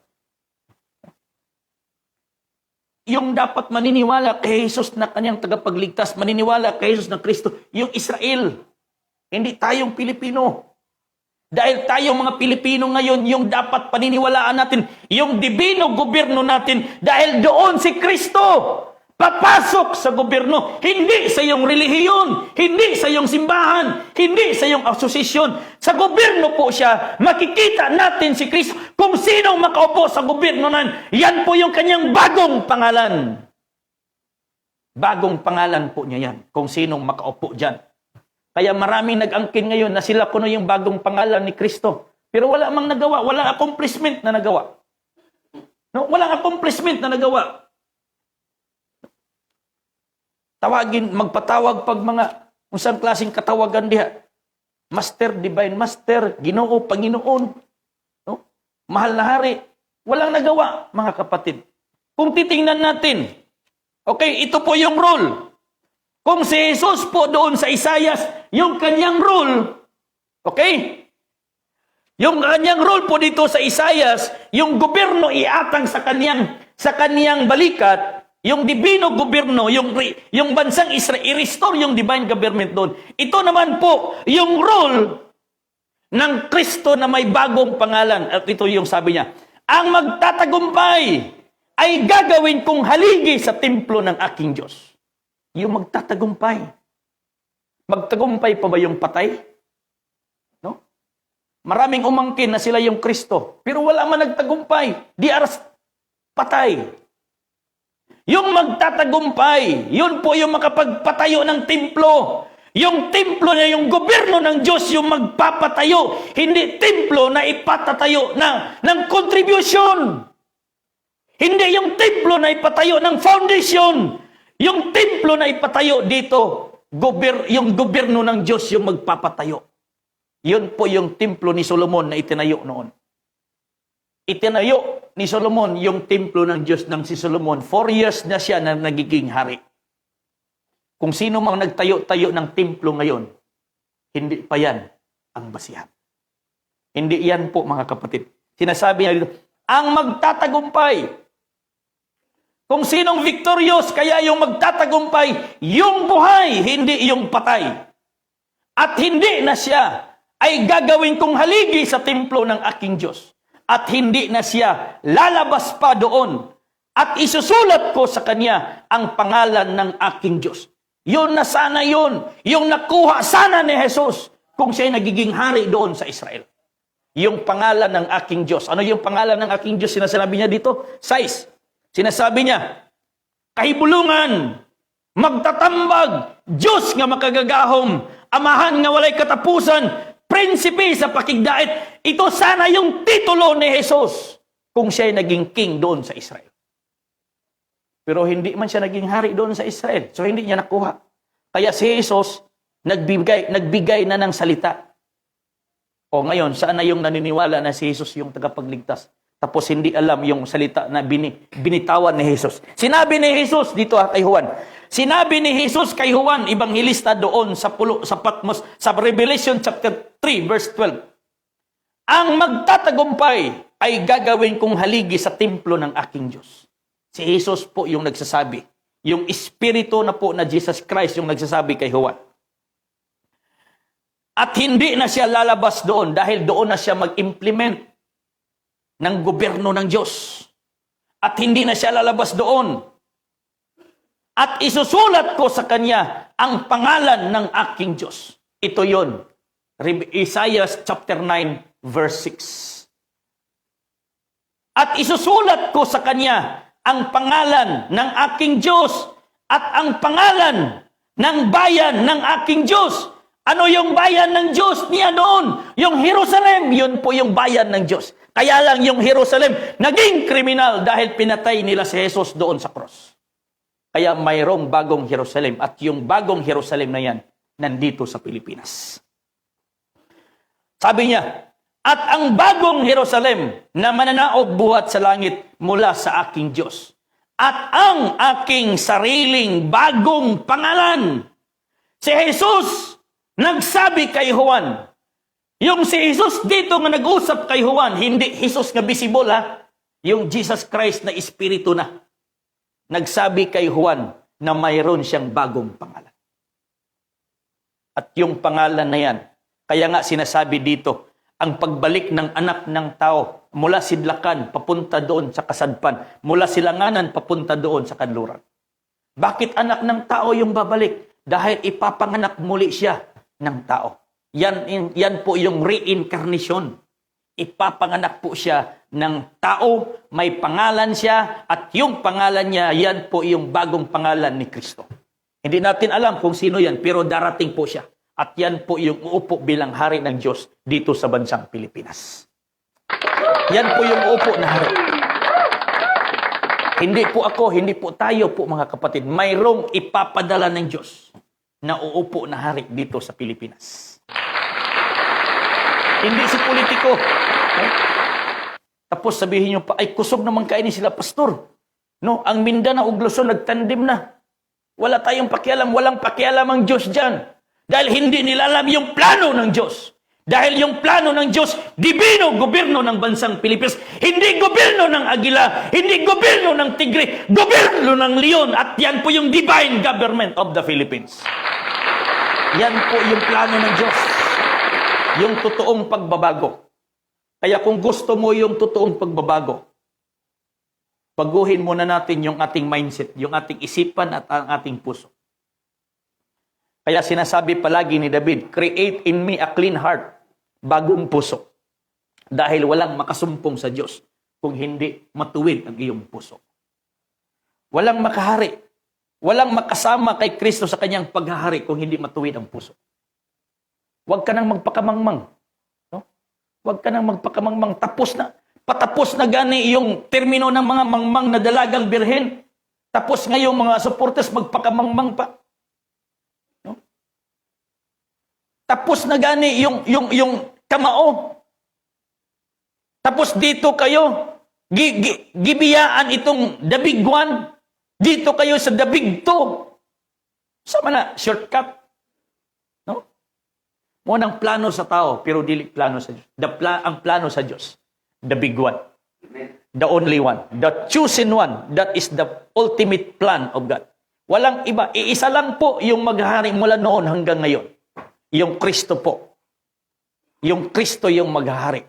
Sa bagong pangalan, bagong katawan. Hindi Jesus ang pangalan. Yung magtatagumpay. Yung patay, hindi na yan magtatagumpay. Yung sinasabi na ay, ang among founder ba, namatay. Dugay naman to namatay. Hangtod karon pa man nadugta. Bisag tanaw ni mo yung lawas, napadya. Pan pa. Tibok pa yung lawas. Bisan po og gold pa na yung lawas. Kung di na makadungog, di na makasulti. Walay kalainan sa estatwa. No? Walay kalainan sa monumento. Kompleto tuod, no? Perfect kayo, murag manikin ba? Perfect kayo, gwapo, gwapa. Pero naikamot, di makalihok. Dunay baba, di makaistorya. Dunay dalunggad, dili makadungog. Patay na po. Yung magtatagumpay lang. Yung buhay, mananatiling buhay. Kaya nga sinasabi dyan, ang mulahutay hangtod sa katapusan, mauray maluwas. Yung makalahutay sa Bisaya, sa Tagalog. Yung balikan na niya. Kanang makalahutay ba, gikan karon hangtod sa katapusan. Yan lang po yung maliligtas. Yun po mga kapatid. Kaya ikaw na pastor, tayo mga pastor, naniniwala ka man kay Jesus na yung tagapagligtas, lubos-lubusin mo na, paniwalaan mo din yung kanyang salita. No, naniwala ka kay Jesus na yung tagapagligtas, pero yung paniniwala mo, pananampalataya mo sa kanyang salita, balikwaot. Si Jesus nandoon sa kaharian, ang kaharian ng Diyos nandoon sa ibang bansa. Tapos ikaw na naniniwala kay Jesus na yung tagapagligtas, maniniwala ka doon, sasalubong sa kanya sa alapaap. Isang klase. No? Isang klase nga pananampalataya. Naghulat nga mubalik sa panganod si Jesus. Si Jesus mismo nag-ingon, ang iyang pagbalik mo kilabgikan sa sidlakan padulong sa kasadpan. Samantala, kining atong mga westerners, yung mga westerners nating preacher, mga missionaries noon, pinapaniniwala tayo na yung Kristo babalik doon sa alapaap, doon sa ulap. Wala man gani ka abot si Pablo. Nag-expect si Pablo na bago siya mamatay, babalik na si Jesus at makasalubong niya si Jesus doon sa alapap. How much more tayo ngayon? More than 2,000 years ago na po tayo ngayon. Tapos yun pa rin yung akala mo, huwag kang magpakamangmang. Dapat ilagay mo yung pananampalataya mo sa pundasyon nga bato. Hindi Israel yung bato. Hindi Israel yung bato. Pilipinas yung bato. No? Precious stone ang Pilipinas. Kaya nga tinatawag nitong Pearl of the Orient Sea. Perlas ng silanganan. Perlas po ang bato. Kaya po yung Israel, hindi po yun bato. Kaya sinasabi ni Jesus sa kanyang mga alagad, therefore say I unto you, the stones which the builders rejected. Did you never read in the scriptures, the stones which the builders rejected? Siya na yung pundasyon, sana doon yung Kristo na yun. Kaya lang itinakwil po nila. Kaya yung bato, hindi Israel. Pusong bato sila. No? Tingnan natin kung ang Israel, totoong pusong bato ba? Basahin nga natin dito. Baka sabihin nyo, paano man si pastor? No? Pusong, patakataka naman si pastor na kining Israel, pusong bato. Basahin natin. Baka sabihin nila na nag-atik-atik ta ng Israel, pusong bato. Basahin po natin mga kapatid. Ezekiel chapter 36 verse 26. Bibigyan ko rin naman kayo ng bagong puso at lalagyan ko ang loob ninyo ng bagong diwa at aking aalisin ang batong puso sa inyong katawan at aking bibigyan kayo ng pusong laman. So yung Israel pala, Sila po yung pusong bato dahil hindi nila tinanggap si Jesus na yun na yung Kristo, yun na sana yung kanilang hari, na kanilang tagapagligtas, yung Emmanuel na matagal na nilang hinihintay. Di are pusong bato. Kaya sinabi ni Jesus, aalisin sa inyo ang kaharian at ibibigay sa ibang bansa. Kaya sinasabi niya dito, Matthew chapter 21, verse 42, sinasabi niya po mga kapatid, sinasabi sa kanila ni Jesus, kailanman bagay hindi ninyo nabasa sa mga kasulatan. Ang batong itinakwil ng mga nangagtatayo ng gusali, ang siya ring ginawang pangulo sa panulok, ito'y mula sa Panginoon at ito'y kagilagilala sa harapan ng ating mga mata. Bato itinakwil. Bato po yung itinakwil nila, yung Kristo, yung Emmanuel, yung Mesiyas. Tapos lipay kay ka nga gilansang siya sa cross. Wala gay sa dawata. No? Lipay ka nga gilansang siya sa cross, iyang dugo mo tinag-ula si. No? Nagtuo ka nga iyang dugo mo tinaglimpyo si mo sa ayaw eh. Kaya nga sinasabi ng mga Hudyo, yung kanyang dugo ay sisingilin sa aming mga anak, sa anak ng aming mga anak. Lalimang ka. Yung dugo ni Jesus na nag-agas dito sa krus, singilon gikan sa mga anak, niadtong mga Hudyo nga nagpapatay niya. Tapos sabihin mo pang yung dugo niya naglimpyo sa imong mga sala. Hindi mga kapatid. Curse yun. No? Mura kag dinuguan. No? Dinuguan. Dugo po mga kapatid. Yung dugo ni Jesus, yun po yung kabayaran ng kasalanan ng Israel. Hindi tayo kasali doon. Instead na yung buong Israel, yung papatayin ng Diyos. Si Jesus yung nagdipa. Siya yung nangako tanan. Ang tanan tunglo sa Diyos sa Israel, giangkon ni Jesus. Monang ang bayad sa sala, kamatayon. Monang ang sala sa Israel, si Jesus ang nagbayad. No? That is the meaning of ang bayad sa sala, kamatayon. The main purpose po ng ang buot pasabot main explanation po ng Romans 6:23, for the wages of sin is death. Kaya yung kasalanan ng Israel binayaran ni Jesus. No? Kaya wag kang tapos ingnon pa nimo nga okay lang igsoon mamatay ka mabanhaw ra bitaw ta.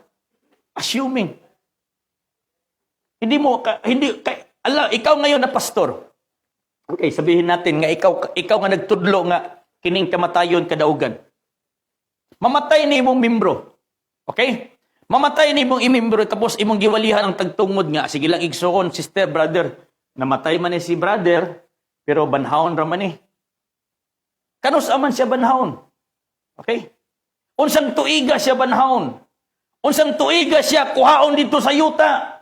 Una, aron banhaon sa Dios. Maabtan pa ba ka nimo nga buhi pud ka? Nga ikaw nga nagpasalig sa iyang tagtungod.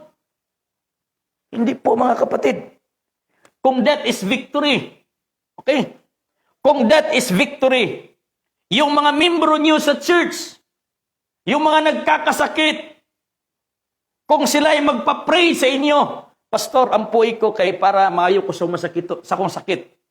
Kung that is victory, sabihin mo na lang, sister, mag-ampo na lang ko nga kuhaon ka na ni Lord para maangkon nimo ang kadaugan. Mag-ampo na lang ta, sister, nga tiwasan na lang siguro ka. No, brother, tiwasan na lang siguro ka kay kadaugan man ang kamatayon. No? Hindi po kadaugan yung kamatayon, mga kapatid.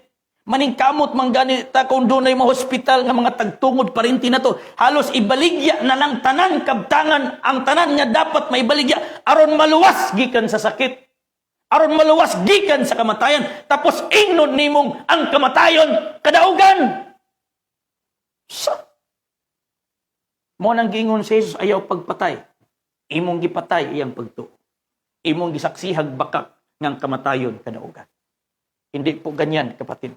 Kaya tama na yung pagwali ng tama na yung pananampalatayang kanang parang mangmang ba? No? Mangmang.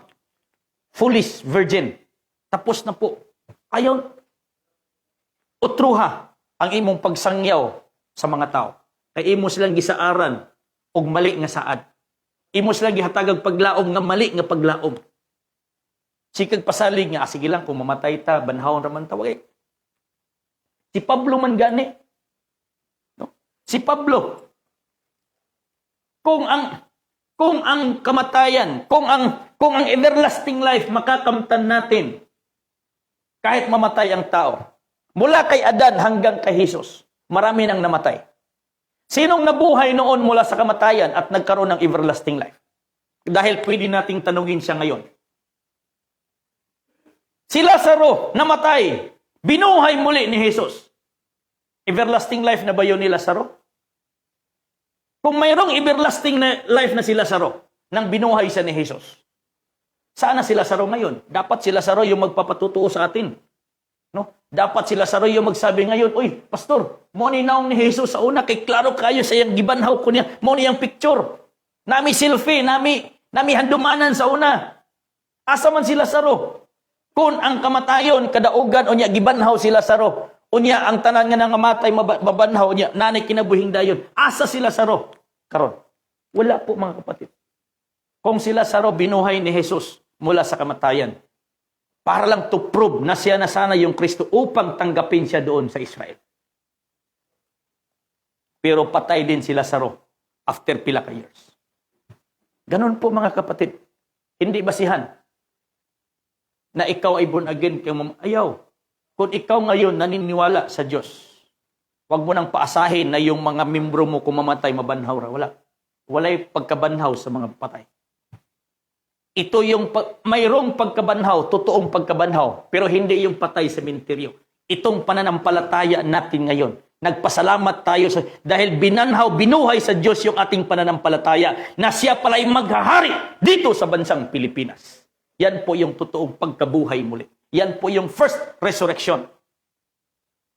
Pero kaya lang dito sa Pilipinas, mayroong mabubuhay every election. Yung mga patay po sa sementeryo, yun po ay mabubuhay. No? Magtaka ka, uy, nandito naman ito patay naman ito sa precinct number 1. Bakit nandito pa yung pangalan ni kumpare ko? Matagal naman itong patay. Nandoon sa presinto yung pangalan niya kay makabuto pa. No? Only in the Philippines na yung mga patay mabubuhay pero during sa election time. Kaya lang 2022, wala nang patay na mabubuhay dahil wala nang eleksyon. Wala nang patay mabubuhay. Sa 2022, wala nang patay na mabubuhay.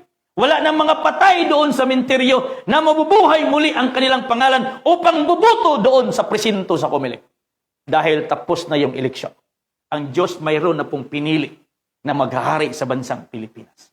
Kaya wala nang resurrection ng mga patay. Huwag na tayong magpakamangmang. Dapat magpakatalino na po tayo ngayon. Dahil turno na po ng mga matatalino 2022.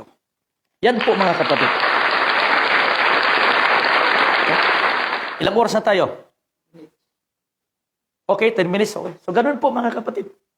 No? Magandang hapon kay Sir Michael Olep. No? At kay Brother Jerry Ringan at kay Jobert Sansistores bro. Magandang hapon. At sa lahat po ng mga nanonood po dito sa atin ngayon. Ganun lang po mga kapatid. No? May nagsabi na sobra-sobra naman na imong gikuan, pastor. No? Hindi po. Ang mahulog sa ibabaw ni ining bato, mapulpog. Ang mapusdakan ni ining bato, mabungkag. Mateo 21:44. At ang mahulog sa ibabaw ng batong ito ay madudurog. Dapat sino mang kaniyang malalagpakan ay panggagalitan gaya ng alabok. Ang Pilipinas ang bato.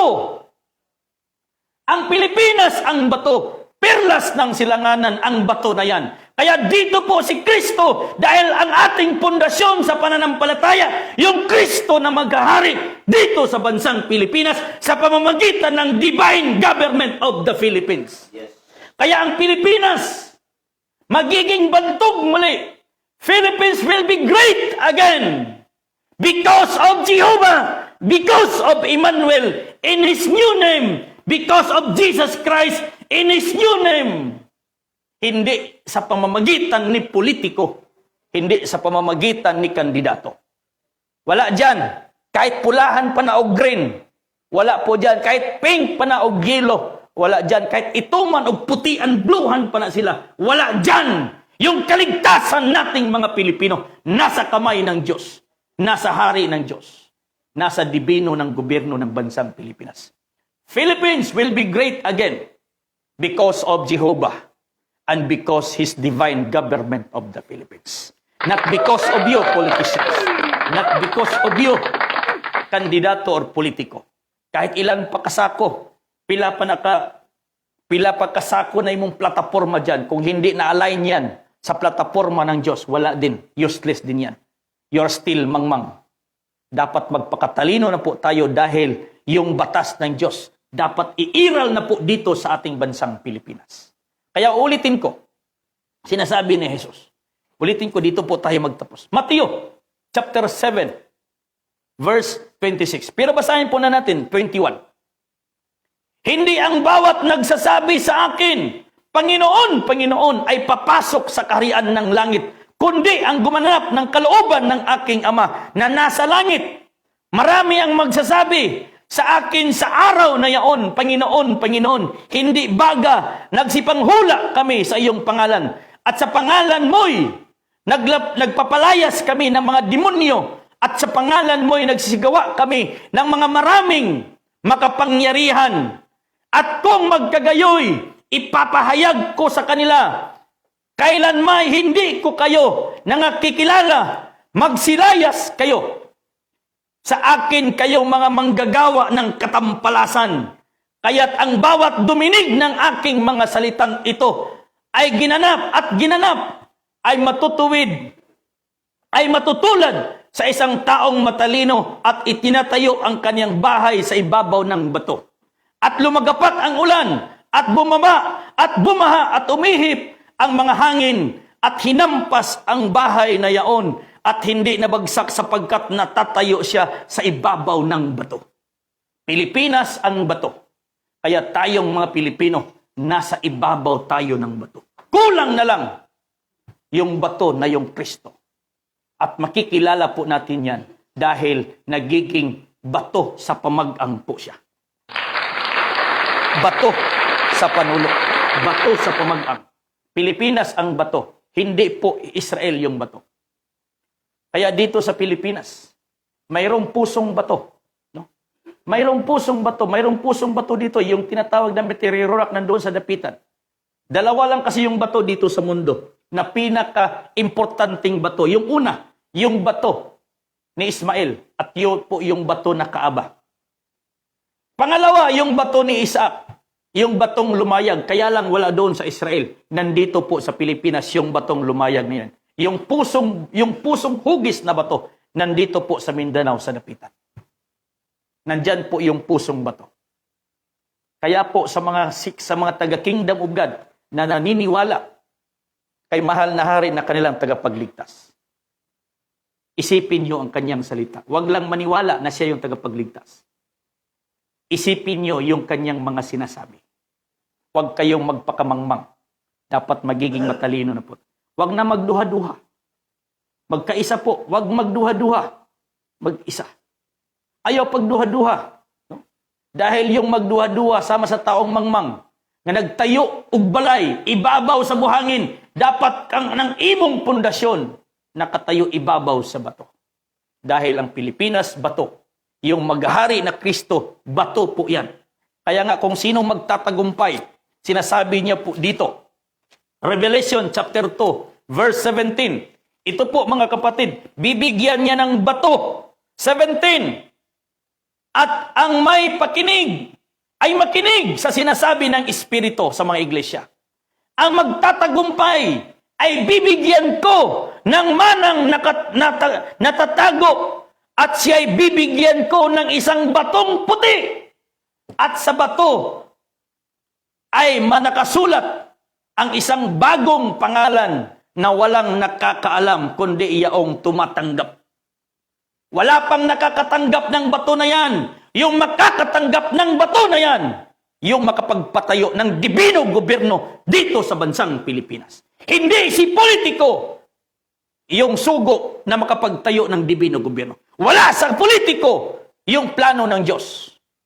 Personal interest lang po yan. Sariling plano lang po niyan. Hindi yan naka-align sa programa ng Diyos. Kaya kung sino magtatagumpay, bibigyan ng bato. Batong puti. At anong batong puti na yan? Perlas po yan. Yung perlas po mga kapatid, hindi po yan itim. Walang perlas na itim po. Batong puti po yan. Perlas po yan na bato. At wisdom po yung bato na yan. No? Yung brain po natin, puti po yan. Kaya si David, nang tinapon niya yung isang bato, natamaan po sa noo si Goliath, meaning sa alimpatakan. Yung bato na yan, nakabaon sa alimpatakan, meaning wisdom. Wisdom po, wisdom to, bato sa pamagang.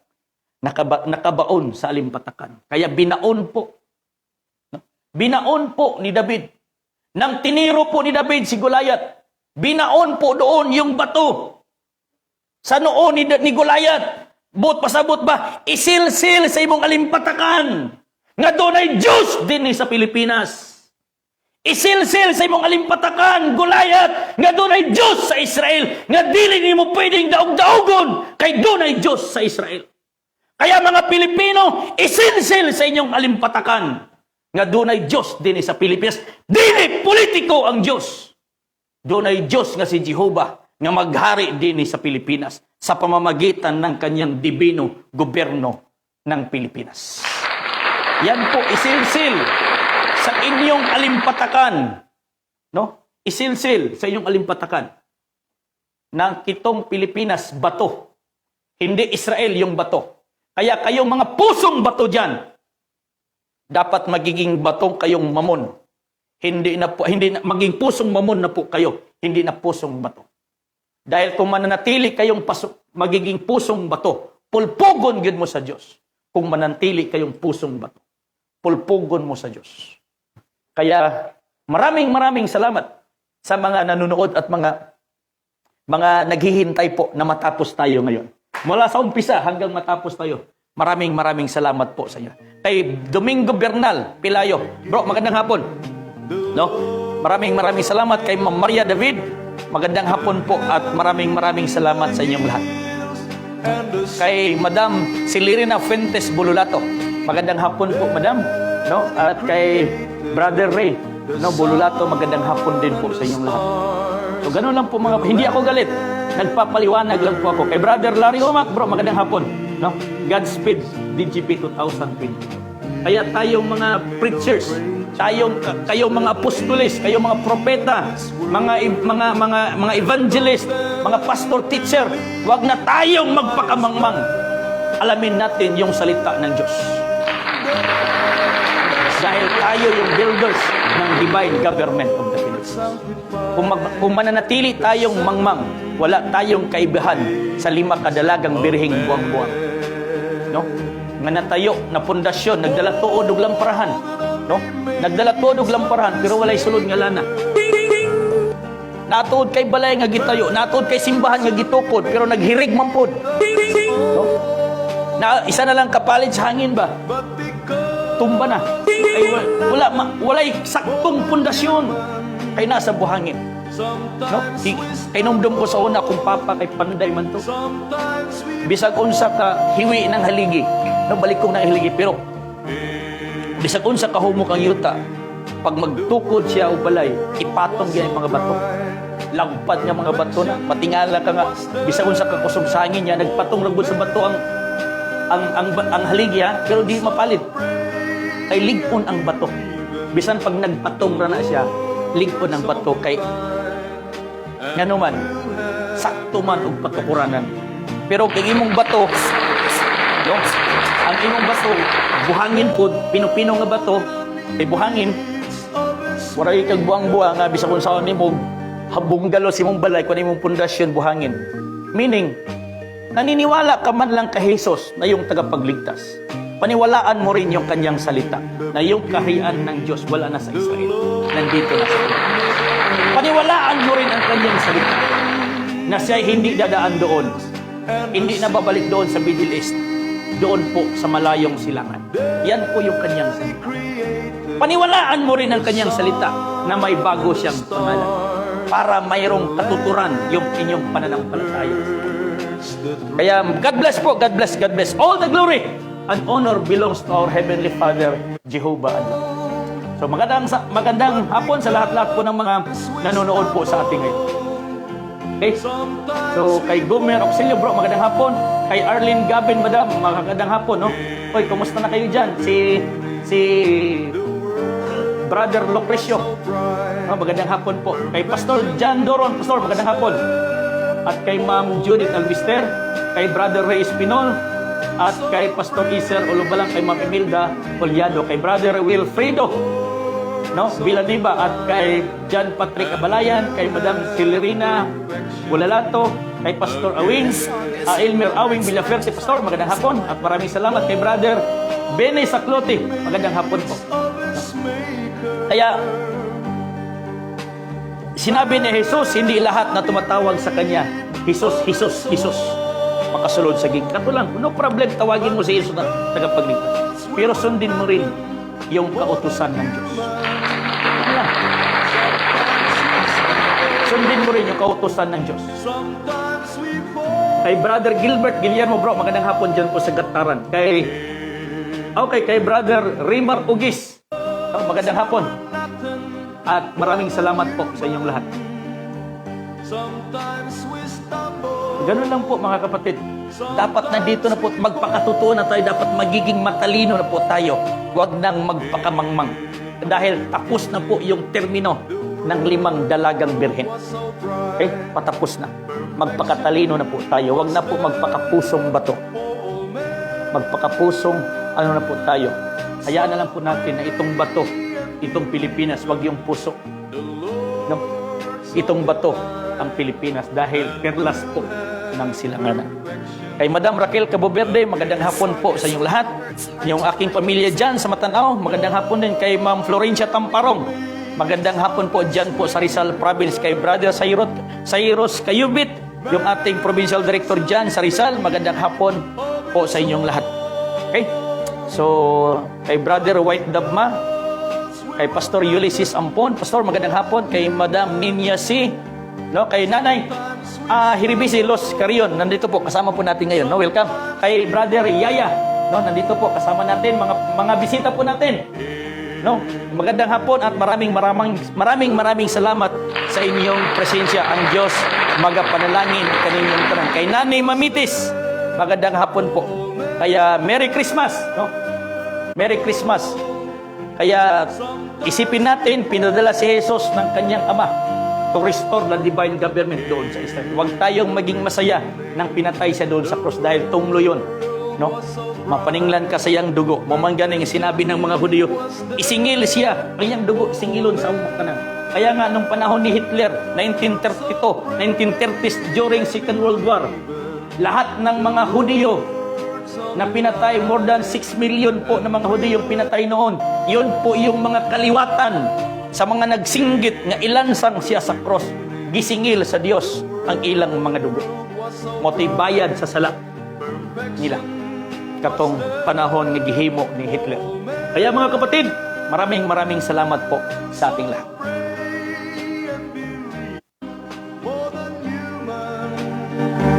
Sometimes we stop